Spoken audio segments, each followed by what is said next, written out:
everyone, I'm Steve Burnett with Murdock Trailer Sales.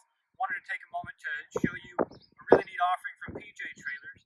This is the heavy duty DE dump trailer. This particular dump is going to have 36-inch high sides. It'll be 16 feet long, and it's going to have about a 16-yard capacity inside with heavy duty 7-gauge steel, slide out ramps and LED lighting. What's unique about this particular trailer is it's going to have the 10,000-pound torsion axle. So they're going to be an oil bath, hub, and single heavy-duty tires on it. That gives us a 26-inch deck height. Makes it really nice and approachable for loading any of your skid steers and things like that.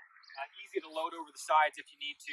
It's going to have heavy-duty tie downs, and then you're also going to end up with stake pockets on the side. Comes with tarp kits. Going to be set up with a heavy-duty hydraulic pump. Gives you a 40-degree lift on it.